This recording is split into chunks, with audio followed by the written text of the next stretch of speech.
tener el día de hoy la oportunidad de fungir como moderadora de este primer panel, el CECATI como organización que aprende, aportes para la consolidación del modelo educativo y académico de la formación para el trabajo, a 3 personalidades de una amplia trayectoria laboral y académica, y quienes a través de su gestión al frente de la Dirección General de Centros de Formación para el Trabajo han trascendido y marcado una huella importante en la capacitación para el trabajo en nuestro país, lo que ha permitido cimentar el modelo educativo y académico de la formación para el trabajo en los principios de formación para la vida y el trabajo, inclusión y equidad social, integración y sustentabilidad. Es por ello que tengo el gusto de presentar como panelistas a Estelio Rafael Baltasar Cadena. Muchísimas gracias por estar aquí, ingeniero Estelio Baltasar.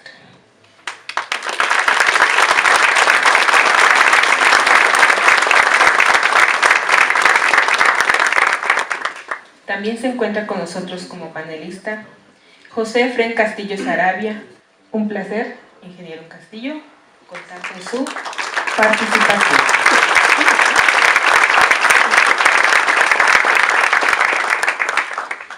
Se encuentra con nosotros Efrén Parada Arias.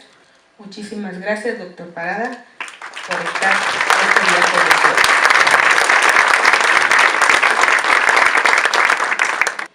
El objetivo de este panel es conocer desde su perspectiva, aprendizaje y experiencia cuáles han sido los logros, retos y condiciones de la capacitación para el trabajo que han permitido a esta institución renovarse y buscar convertirse en una organización que aprende, transformando para ello su modelo educativo.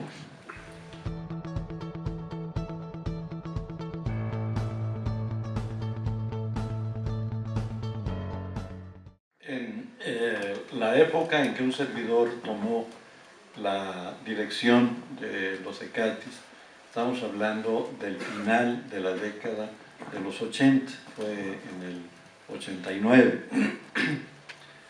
La situación de nuestro país, y hace un momento le comentaba yo a don Roberto Díaz, que hace 25 años para un servidor hubiera resultado impensable si me hubieran dicho que México iba a vivir en la situación de inseguridad que actualmente está viviendo. A muchos de ustedes les debe haber tocado acompañarme en algunas de esas giras que a veces teníamos que estarlos trasladando. Yo me acuerdo muy bien en alguna ocasión desde Jiquilpan, Michoacán, a Guanajuato, a altas horas de la noche, porque se acababa un evento en Jiquilpan y tenía que estar en otro evento en Guanajuato. Eso a mí se me antoja como muy revelador de cuál era en ese momento la situación económico-social en nuestro país. Las tensiones sociales no llegaban a lo que en la actualidad es toda la inseguridad que se vive, mucho más en algunos lugares que en otros, pero terrible esta situación. Ojalá que la nueva administración que se avecina ya en nuestro país, en unos cuantos días más, será el cambio de gobierno, pueda tener la sensibilidad y todo el pueblo de apoyar para la denominada cuarta transformación. No será labor de una sola persona. A mí se me antoja, y los que sepan un poquito de estas cuestiones de mitología, que esto va a ser como los trabajos de Hércules, ¿no? Son cosas muy difíciles, muy difíciles, que de forma muy inmediata no van a conseguirse transformar. Probablemente algunas cuestiones de tipo económico sí se puedan ir poco a poco mejorando. Hay otras que yo creo que definitivamente no va a ser posible, como dicen, darle vuelta a la tortilla. Muchos se imaginan que la famosa reforma energética puede darse marcha atrás. No es posible. Hay muchas cosas que ya quedaron amarradas de una forma legal y no es, aunque se tengan las dos cámaras de la parte del partido Morena, no es posible que ese tipo de cuestiones se reviertan. Pero bueno, no quieren que yo hable de la situación actual, sino quieren que yo hable de lo que era la situación en ese momento. Pero de alguna manera me lleva este comentario que les estaba yo haciendo a ustedes de cómo vio Estelio Baltasar, cuál era la situación en esos años de finales del desarrollo.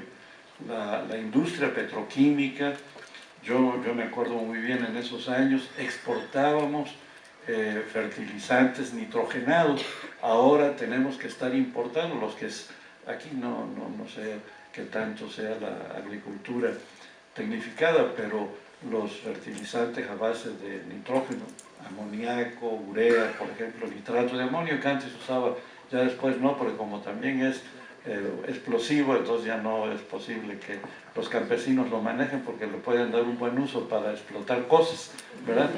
Pero los fertilizantes amonatados se tenían en gran cantidad en nuestro país. Posteriormente, la situación vino en detrimento, la industria manufacturera andaba muy bien, don Efrén seguramente conozca ese tipo de situaciones, pero tengo la impresión de que era la época mucho más amable en todos sentidos, podríamos hacer una buena cantidad de proyectos, la demostración la tuvimos, con lo que los ECATIS fue posible que se hiciera. Muchas gracias. El ejercicio que bien realizó nuestra moderadora al principio nos da la pauta para pensar precisamente la fortaleza principal de la Dirección General de Centros de Formación para Trabajos, los ECATIS, y son precisamente las personas que tienen ya una buena cantidad de años dedicada a este trabajo. Pienso yo la principal fortaleza. Y ante la inquietud, la incertidumbre de cada cambio de régimen, pues siempre yo he considerado que precisamente el trabajo, sobre todo la gente que tiene afianzada bien su raíz, su trabajo, mucha parte de su vida dedicada a ellos, son precisamente la principal fortaleza y son quienes deben de transmitir precisamente ese empeño y esa vocación a quienes luego le siguen en esos pasos. Así que yo me congratulo de haber formado parte de esta organización que realmente es muy entrañable para mí. Luego paso a saludar y agradecer a quienes me acompañan acá en el panel. Creo en ese tiempo, en el 2002 al 2015, que tuve la oportunidad de estar al frente de la Dirección General del Centro de Formación para el Trabajo, realmente me encontré una alfombra roja, decirlo así de manera coloquial, propiciada por el ingeniero Estelio René Baltasar, cadena aquí presente. Aprovecho esta ocasión que la vida me da para tenerlo aquí de frente y agradecerle y reconocerle por todo el trabajo que hizo en la dirección, pero sobre todo para facilitar mi llegada. Yo creo que es muy importante cuando uno tiene la oportunidad de encarar un reto como es dirigir al Centro de Formación para el Trabajo en el país, que las cosas se pudieran dar de la mejor manera, y creo que el ingeniero Estelio propició precisamente que mi llegada fuese muy tersa y que me permitiera con ello conocer a prácticamente todos los trabajadores de la Dirección General, y con el paso del tiempo precisamente esta institución me da la oportunidad de conocer prácticamente todo el país. Luego me preguntan después cuál ha sido mi mejor experiencia, si he dirigido la escuela de donde yo egresé, una escuela técnica en Nuevo León. Egresé y después fui director de ella 6 años, después a centros de formación, luego pasé a la Dirección General de CONALEP, luego al ICAT de Nuevo León, luego al CECITE de Nuevo León, y ahora una escuela técnica auspiciada por la iniciativa privada, y siempre, y no me dejan mentir otros actores en otras instancias, que yo siempre digo que la mejor experiencia que tuve fue precisamente el paso que tuve por Dirección General del Centro de Formación para el Trabajo. No conocía a nadie cuando llegué acá, y bueno, pues me permitió precisamente conocer a mucha gente con una cualidad muy importante, que es precisamente la nobleza que acompaña a esta organización, y eso se veía reflejado en cada uno de los que integran esta comunidad, que para mí es una comunidad de mucha valía para el país. Ya cuando finalizo mi recorrido, mi trayectoria en dirección general, paso a Conalep. En esa época me encontré con una comunidad, les digo, muy empeñosa, muy trabajadora, y yo le reconozco al ingeniero Stelio precisamente que en su tiempo propició la creación de espacios que todavía pienso son vigentes en cuanto a que deberían de propiciarse cada vez más. Probablemente proponerse la idea de llevar a los estados espacios como el Centro de Convenciones y como el CIFOR. Ahora ya en mi retorno al estado donde he vivido por más de 40 años, Nuevo León, me doy cuenta que en los estados nos falta precisamente espacios como el CIFOR. Obviamente con el uso de las tecnologías actualmente se propicia una capacitación permanente, pero no estaría mal pensar precisamente que hubiera estos espacios de manera regional. Acá los foros que se organizan, como el que el día de hoy estamos presentes, yo creo que pueden dar pauta precisamente a que tengamos una especie de CIFOR, un centro de convenciones chiquito, en cada una de las regiones, precisamente para propiciar la formación, pero muy adecuada, muy pertinente a la vocación de cada región. Acá nos encontramos en una región muy propicia para lo que es la formación en la parte de automotriz.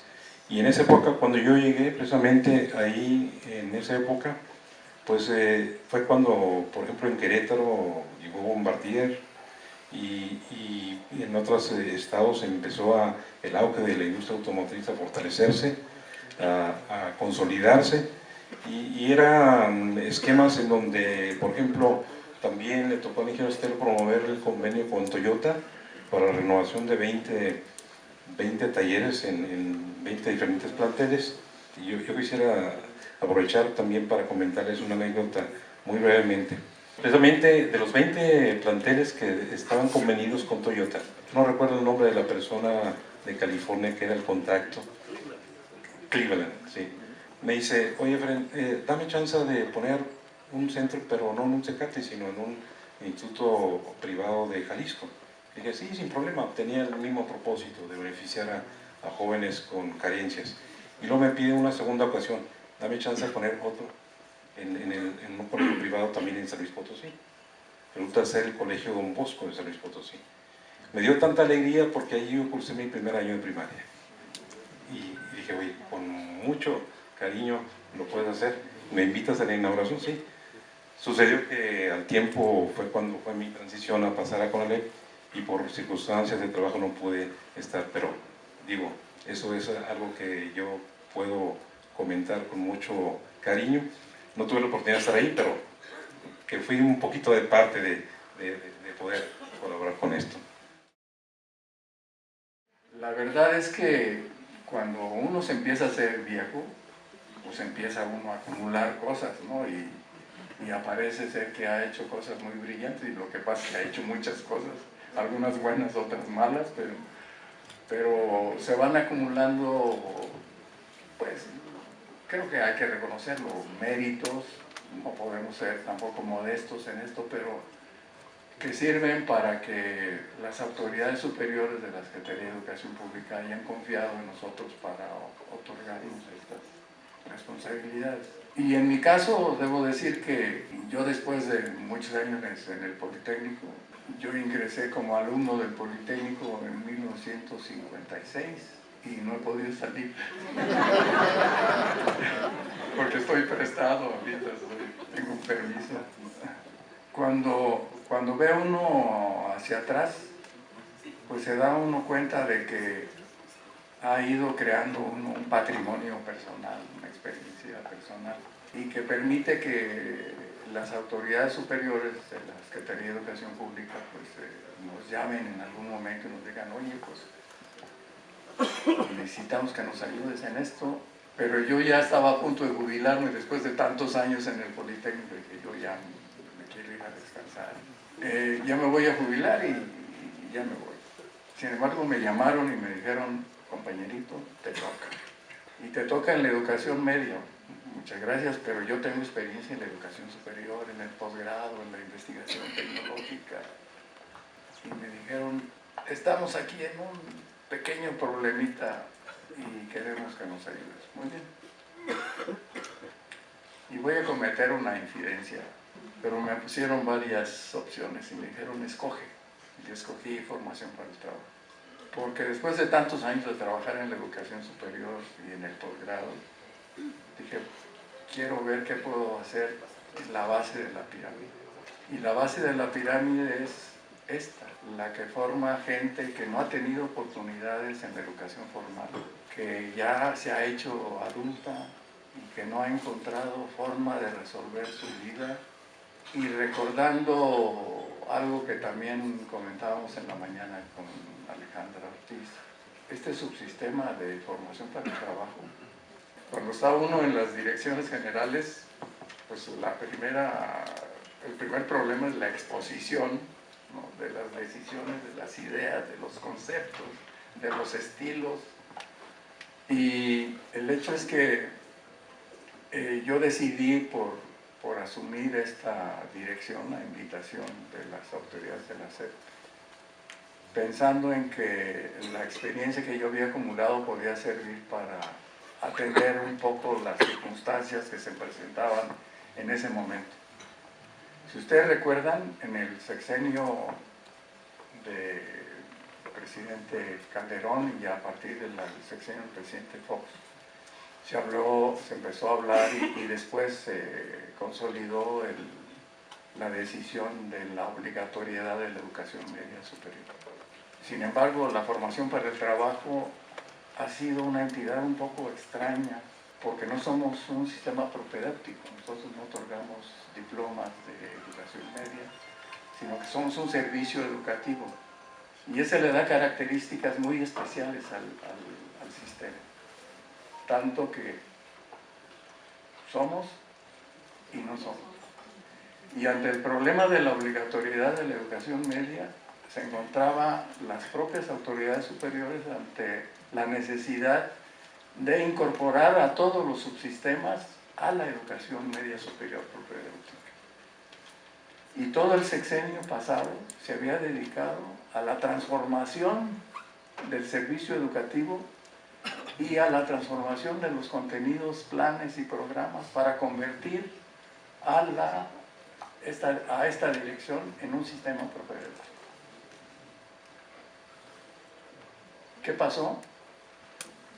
Pues que todo ese trabajo quedó ahí, muy importante porque se hizo un trabajo a profundidad, pero que finalmente no sirvió para nada, porque cuando se cambia el gobierno, dicen, no, formación por el trabajo sigue aparte, por lo tanto el proyecto de cambiarlo a sistema propedéutico se desecha y entonces hay que rescatar el sentido original de la formación para el trabajo.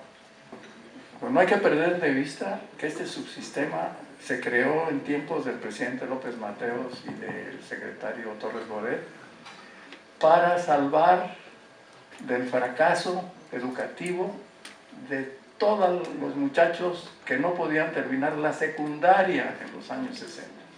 ¿Y qué estamos viendo ahora? Pues la vuelta. Parece ser que nos estamos regresando a los años 60. ¿Por qué? Porque prácticamente el primer programa que anuncia el nuevo gobierno tiene que ver con la atención de los jóvenes que no tienen oportunidades para otras cosas.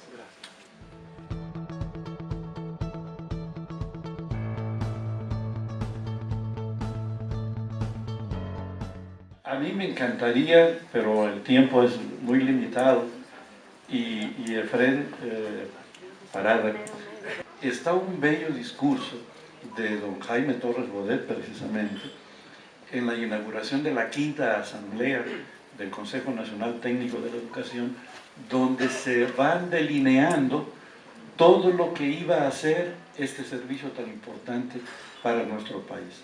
Estos servicios, si ustedes se acuerdan, don Adolfo López Mateos venía de la Secretaría del Trabajo. Y qué curioso que estos servicios no están dentro de la Secretaría o los ministerios de educación, están en los ministerios o secretarías del trabajo. Algunos de los institutos descentralizados de educación para el trabajo, yo ya no me acuerdo ahorita cuáles, pero originalmente no quisimos que nacieran dentro de educación y propusimos a los gobiernos estatales que se mandaran o a las áreas o secretarías de desarrollo económico de los estados o al área del trabajo. Por esa razón no se tiene cabida en la SEP. Hubo un momento cuando se creó el Centro Nacional de Productividad en que ya le estaban dando cuello a los CECATIS. Gracias al subsecretario en ese momento, José Antonio Carranza Palacios, lo rescató. Pero ya ahí era contrario a lo que nos decía Efraín Parada que iban a hacer en el anterior sexenio, que se los querían llevar a educación media superior o cosas por el estilo. En aquella época ya los querían mandar a secundarias técnicas, no sé cómo los iban a encajar ahí, pero los iban a mandar a secundarias técnicas. Y laboralmente, ustedes pueden ver que estos servicios están dentro de educación básica.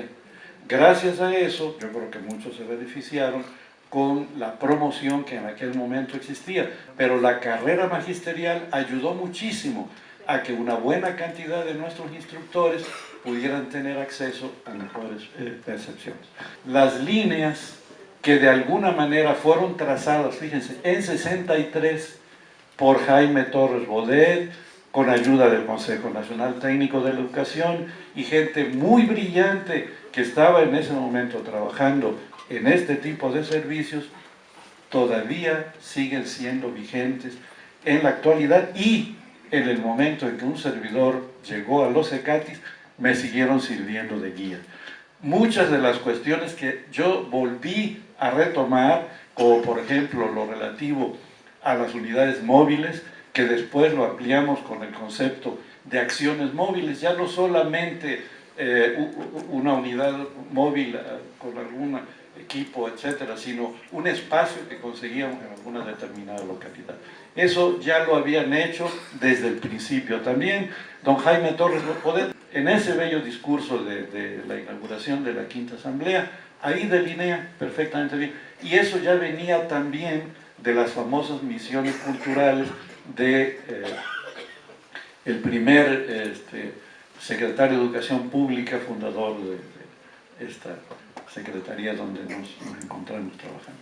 Entonces, yo no quisiera abundar, pero sí algo que nos sirvió muchísimo fue que desde que nacieron estos servicios estrechamente vinculados, a mí me dio mucho gusto ahora don Roberto Díaz hablar también de lo que están haciendo aquí, no sé si también en Guanajuato, pero en particular en Aguascalientes con Nissan, dio pie a que yo ahorita volviera a pensar en que traje la copia del boletín número 11 de información que sacaba la Secretaría de Educación Pública para informar de los CECATIS, de su creación. Este es de marzo-abril del 63, y en ese boletín está un bello discurso de don Jaime Torres Bodet, precisamente, en la inauguración de la 5ª Asamblea del Consejo Nacional Técnico de la Educación, donde se van delineando todo lo que iba a ser este servicio tan importante para nuestro país. Lo que emergentemente se va viendo como son las pautas en la industria nacional. No hay otra organización tan flexible y tan formada o diseñada para responder de manera inmediata como la Dirección General del Centro de Formación para el Trabajo, a través de los CECATIS o a través de los ICATS en los estados. Yo creo que esa sería más bien la mejor bandera que puede enarbolar precisamente esta organización ante las vicisitudes, ante las inquietudes de los cambios que cada 6 años se vislumbran, ¿no? Precisamente, regreso un poquito a la primera pregunta. No comenté que cuando yo llegué precisamente estaba ya, o había pasado un primer año de un cambio de régimen, como actualmente ahora se vislumbra. Y siempre la inquietud es presente para los CECATIS. Por otro lado, ahora que bien lo comentaba el doctor Parada, precisamente venía reflexionando lo que es la vida, precisamente ahora el nuevo gobierno, el programa que ya mencionó precisamente, que jóvenes buscando su futuro o algo así, y bueno, yo ahora que estoy vinculado a una empresa como Sterlium, la mayor siderúrgica en Latinoamérica, hace mucho de esto ya. Sin embargo, hemos tenido la oportunidad de establecer relación ahí con elementos del nuevo gobierno, y el planteamiento inicial como que no era lo que pensaban. Ahora, cuando se ven en la necesidad de ver precisamente cómo aterrizar esos programas, uno de ellos precisamente yo tuve la oportunidad de comentar de que valdría la pena ver a los 500 planteles que hay en el país entre CECATIS e ICATS, que valdría la pena revalorar precisamente la aportación que estos planteles pueden dar precisamente para fortalecer este programa. No va a haber definitivamente empresas que acojan precisamente a la cantidad que se pretende, porque yo estando ahora del lado un poco más relacionado con la empresa, es muy difícil tener ahí mecanismos, si es que no se le tienen. Empresas ya consolidadas en este aspecto, les es difícil, mucho menos a otras empresas que empezarían a ver precisamente una estructura interna para cuidar, para tutorear a los aprendices o capacitándose. Yo creo que es un aspecto en el cual ahí sí pienso que los CECATIS y los ICAS pueden incidir, pero de manera natural, en este programa que es una de las banderas principales del nuevo gobierno. Esa sería una aportación que nos sugerencia que yo podría hacer. Lo que yo me encontré en la dirección general fue la presencia de un director general que apenas había durado un año. Ustedes recordarán a Fernando Zúñiga Toro, y que había llegado a la dirección general por razones de cambios en la estructura de la Secretaría de Educación Pública, y había sido invitado a hacerse cargo de la dirección para cerrar prácticamente el sexenio. Entonces, Fernando estuvo muy poco tiempo, tuvo muy poca oportunidad de hacer cosas pues, profundas, diría yo. Pero, bueno, mi cercanía personal con él facilitó como una transferencia y de responsabilidades muy tersa y muy amable. Pero lo que yo me encontré ahí era que lo que existía era todo lo que se había hecho en el sexenio pasado, que ya les comenté. La preparación para transformar a esta dirección en un sistema propedéutico. Algo que ya había ocurrido con el CONALEP, y ahí el CONALEP había sido creado como una escuela de capacitación de profesionales técnicos, etc. Y acabó siendo un bachillerato tecnológico, pero que, pues, a mi juicio, distorsionó el concepto original. Y yo cuando me encontré esa situación, lo primero que dije, bueno, pues vamos a poner orden, ¿no? Y lo primero que hay que hacer es preguntarle a la gente cómo ha trabajado, qué tiene, qué ha hecho. Y me voy encontrando con una situación que le llamaba yo a uno de los jefes para pedirle información, me la daba, luego le llamaba al otro jefe, me daba otra información que no se parecía a la que me había dado el anterior, le llamaba al tercer jefe y me daba otra información que tampoco se parecía cuando correspondían al mismo tema. cuando empecé a recorrer las instalaciones de la oficina, ya ven que nuestra oficina es grande, tiene 400 personas. De un escritorio a otro la gente no se hablaba. Y cada quien era dueño de su pedacito y no soltaban la información.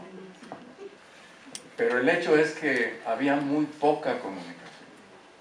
Entonces, en cuanto empezamos a reestructurar el equipo de trabajo, lo primero que ordené es algo que ustedes conocen muy bien, que fue la planeación participativa. Y lo primero que hicimos fue llamar a todo el personal de la oficina, hacerles ver en lo que estábamos, a recordarles cuáles eran los principios que regían a esta dirección general y a pedirles que se comprometieran con esos compromisos. Debo decirles que fracasé, porque como resultado de esas planeaciones, de esas reuniones de planeación participativa, todo el mundo se comprometió y dijeron, sí, le vamos a echar ganas y todo el mundo vamos a hacer lo que nos toca y van a ver cómo juntos vamos a alcanzar las metas. ¿Por qué digo que fracasé? Porque hace unas semanas intentamos hacer un ejercicio un poco curioso. Le pedí a algunos de los jefes que no hicieran una evaluación de sus trabajadores, simplemente que les pasaran un papelito con un pequeño cuestionario en donde cada uno, de acuerdo con su propia conciencia, nos dijera qué había hecho para cumplir aquellos compromisos que habíamos asumido en el 2013. Y todo el mundo se negó a responder. No se quisieron ni siquiera autoevaluar. Por eso digo que fracasé, porque pues, todo el mundo se comprometió, pero a la hora pues resulta que nadie quiso decir qué tanto había cumplido con ese compromiso. Esa es una parte del problema. La otra es que cuando uno recibe las asignaciones presupuestales, al siguiente día te están avisando ya de los recortes. Entonces el otro problema era el financiamiento. El subsecretario Tuirán nos dijo, yo ya no quiero que sigan enseñando a peinar y a pintar uñas. Quiero ver una estructura de formación para el trabajo de acuerdo con las necesidades del contexto y con el desarrollo tecnológico que estamos observando a nivel mundial. Y empezamos a hacer los trabajos de revisión de planes, programas, contenidos y de pertinencia de la oferta educativa. Y efectivamente llegamos a mucho que ya había iniciado desde hacía tiempo, pero a ver que ya empezaban a aparecer los cursos de electrónica, de mecatrónica, de ofimática, cosas mucho más novedosas que era el corte de pelo, etc. Tenemos muy claro ya en este momento cuáles son las necesidades del desarrollo nacional, la aparición de la industria 4.0. Hemos establecido el programa de sustentabilidad, hemos creado una coordinación de informática, hemos establecido el programa Capacítate, que ustedes conocen muy bien, hemos desarrollado el modelo educativo y académico, el modelo de vinculación, pero a la hora de que tenemos que poner en marcha todo eso, y que si yo se lo presento al subsecretario, pues se va de espalda. Porque esto solamente se resuelve a base de una inversión muy importante. Hemos avanzado muchísimo en la selección del personal académico, del personal de los instructores, de los docentes. Hemos entrado a un sistema de selección de directivos también totalmente nuevo, a base de concurso, sin ser sujetos obligados de la reforma educativa. Que en lugar de estar esperando que me creen una Secretaría de Educación Pública para nosotros, pues hagamos el trabajo y vayamos pegaditos y tratemos de irnos ajustando a las necesidades de una nueva concepción de la educación. Y mucho de lo que tienen ustedes ahora como nuevos instrumentos, como nuevos sistemas, como nuevos métodos de trabajo, y espero que como nuevas actitudes, se basa en ese ejercicio que hicimos de planeación participativa, en esos compromisos que se asumieron desde el 2013 como arranque de esta administración, y que lo que tenemos es producto del trabajo de todos, porque todo el mundo revisó los borradores, todo el mundo aportó, todo el mundo le metió lápiz al asunto, y lo que tenemos y lo que espero poderle entregar a quien me vaya a sustituir, por lo menos una plataforma diferente de trabajo a lo que yo recibí. Yo digo que se perdió mucho tiempo en años anteriores porque se hizo trabajo que finalmente no sirvió, aunque de alguna manera lo hemos aprovechado para hacer aportaciones importantes al componente de formación profesional de los otros subsistemas. Y ustedes saben muy bien que muchos de nuestros planteles atienden a jóvenes del bachillerato general, del colegio de bachilleres, que no tienen los componentes de formación profesional y que nosotros les damos el servicio para capacitarlos en ese sentido. ¿Qué puedo decir de mi responsabilidad con respecto a la atención de las necesidades de la capacitación para el trabajo? Que espero que el nuevo gobierno asuma esto sobre la base de una política pública más clara, más definida, más fortalecida para poder apoyar esto que estamos viendo que ha ocurrido. La propuesta de un nuevo programa de atención a jóvenes para la capacitación en el trabajo, pero que a mi juicio está distorsionada porque la capacitación para el trabajo no la van a resolver las empresas. Entonces, este es el escenario en el que yo me he movido y ese es el esfuerzo que he podido lograr y esos son los fracasos que les confieso con plenitud.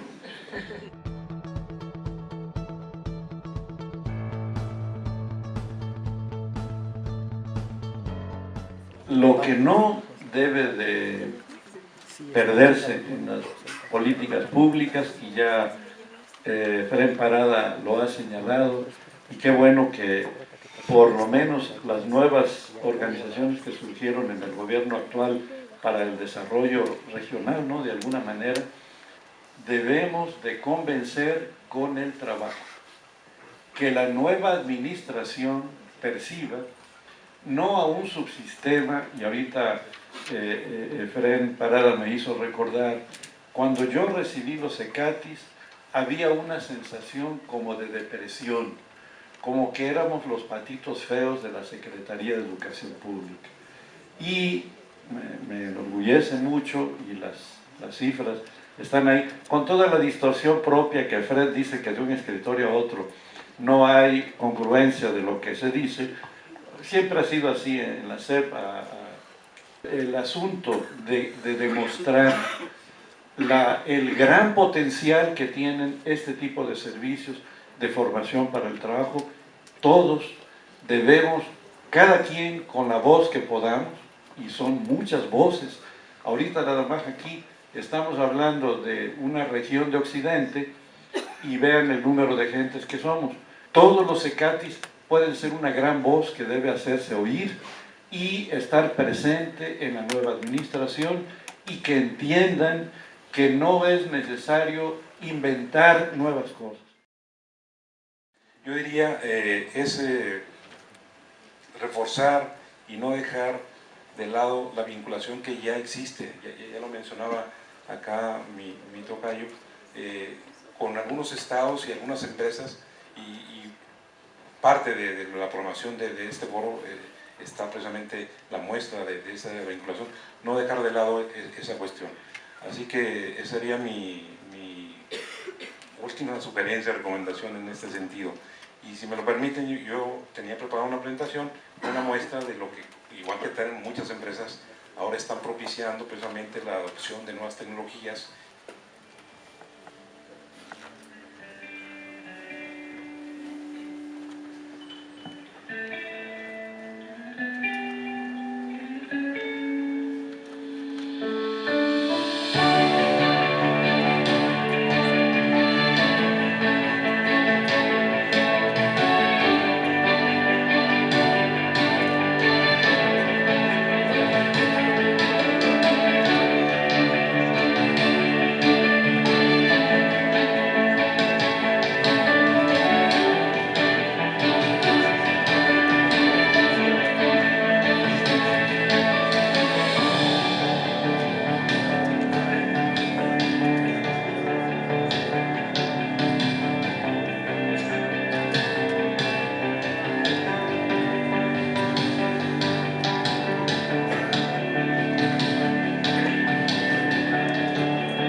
estamos comprometidos a crecer junto a nuestros clientes. Primeramente integramos nuestra base tecnológica en una plataforma unificada que nos permitió lograr la gestión de la empresa en tiempo real. Luego extendimos esa tecnología a nuestra cadena de valor. En Ternium estamos evolucionando ahora hacia un nuevo concepto de interoperabilidad total, denominado Smart Factory. Social and Mobile.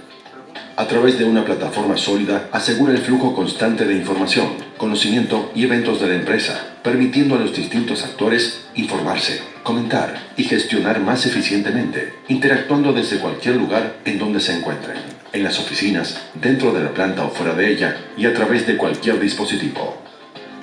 Analytics y correlación de datos para detectar patrones clave en el negocio de Ternium. Por ejemplo, todos los canales de video de planta pueden analizarse en tiempo real, mediante aprendizaje automático, especialmente entrenado para detectar situaciones inseguras. También genera alertas específicas a los supervisores, brindando información detallada de los eventos. Robots. Siguiendo rutas preprogramadas, drones autónomos revisan y verifican el estado de las estructuras en altura. Las imágenes obtenidas se analizan luego, detectando áreas a reparar. Se reduce así la necesidad de trabajos en techos y en altura, disminuyendo riesgos y mejorando la eficiencia en los controles.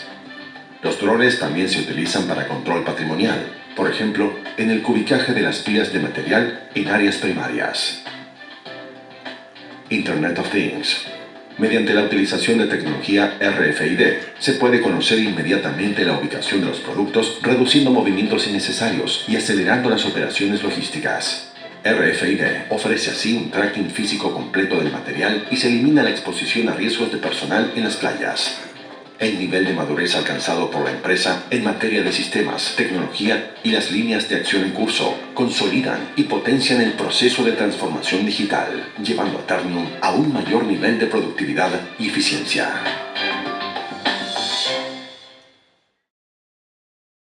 Estos aspectos que nos propone la moderación, que es cómo intervenir en las políticas públicas.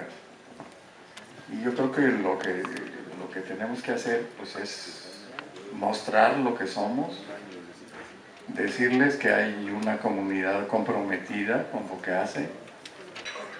Lo que sí debo decirles es que yo ya he tenido en principio una primera reunión con quien será el próximo subsecretario de Educación Media Superior. Y todo esto que les acabo de platicar ya se lo dije a él. Y ya le dije que si el gobierno sigue pensando en que esto debe seguir una tendencia inercial, pues que no va a conseguir nada.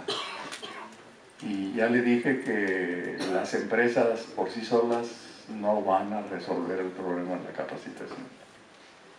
Y que se acuerden que la Secretaría de Educación en 55 años ha hecho un esfuerzo muy importante por crear una infraestructura, por crear una capacidad educativa y por los resultados que ofrece a pesar de todas las limitaciones. Entonces, si esto les queda claro y se incluye dentro de una política pública clara que vaya más allá de darles dinero a las empresas para que acepten jóvenes para capacitarse y se logra una interacción real entre la educación, el trabajo y la productividad, entonces este subsistema va a ser un factor fundamental para sacar de la pobreza a millones de jóvenes que ahora se plantean como meta en los planes de gobierno.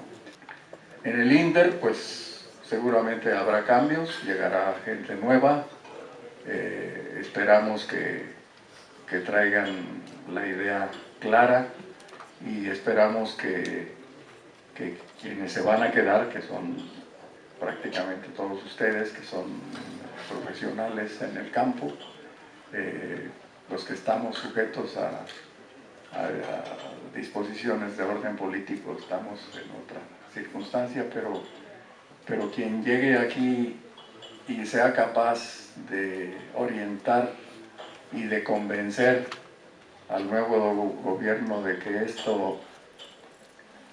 este trabajo que se hace en los centros de capacitación, tanto estatales como federales, es un elemento fundamental para darle un nuevo impulso al desarrollo nacional. Y estamos convencidos de eso, y cada quien asume su responsabilidad en el lugar en donde esté. El instructor preparándose cada vez más, siendo más eficaz en su trabajo. El directivo empujando a su plantel, olvidándose de que ser director de plantel no es que les haya puesto una tiendita para ver qué ganancias obtiene, sino que realmente haga su trabajo con responsabilidad, con honradez, con transparencia y con una actitud positiva frente a una responsabilidad social terrible que tenemos por el tipo de población que atendemos. Discapacitados, reclusorios, madres solteras, adultos mayores sin oficio, sin beneficio, etcétera, etcétera. En el momento en que seamos capaces de demostrar que esto le sirve al país y que estos 55 años de esfuerzo del gobierno nacional por establecer esta infraestructura tan importante como la que tenemos ahora, es pues la base que puede servir para consolidar un esfuerzo de modernización nacional y, como dicen, llevarnos a mejores estadios, ¿no?, de atención a las necesidades sociales y a elevar el nivel de vida de nuestra población. Comentario de la maestra Martina Gaitán del CECATI 81. Cuando mi jefe me dijo que pertenecía a la vieja escuela, lo primero que le dije fue: ¿acaso me dice vieja? Es tan lindo que se disculpó, pero comprendí entonces que la Dirección General de Centros de Formación para el Trabajo es experiencia y al mismo tiempo bizarra con tantos jóvenes, que somos actuales y si no nos actualizamos sin pretexto, nos extinguimos. Pero lo principal que somos, la base y quizás no la mejor opción, sino la única para muchas personas a fin de mejorar su vida. La capacitación tiene una intencionalidad muy específica: enseñar a hacer. Voy a recordar el lema que seguramente los compañeros jóvenes como yo de más de 20 años y a lo mejor en alguno de los planteles viejos todavía hay por ahí como vidrios separando algunos talleres, en donde había un lema que decía: enseñar haciendo cosas útiles con sentido social. Enseñar haciendo cosas útiles con sentido social. Entonces, eso es muy claro. Hacer es capacitar. La educación va a un ámbito más amplio: preparar al hombre para vivir en sociedad como ser civilizado, para poderse comportar adecuadamente. También parte de esa labor civilizatoria, la realizamos en los CECATIs. Llegan muy cerreros, como dicen en mi tierra, algunos de los jóvenes no saludan, no saben cómo comportarse, y después de estar un rato con nosotros en el taller que ustedes gusten y manden, confección de ropa, servicios turísticos, servicios de belleza, lo que ustedes gusten, aprenden un mínimo de comportamiento. Eso es educarse también, pero eso es un componente adicional a lo que directamente ellos van a buscar con nosotros, a aprender a hacer cosas útiles con sentido social.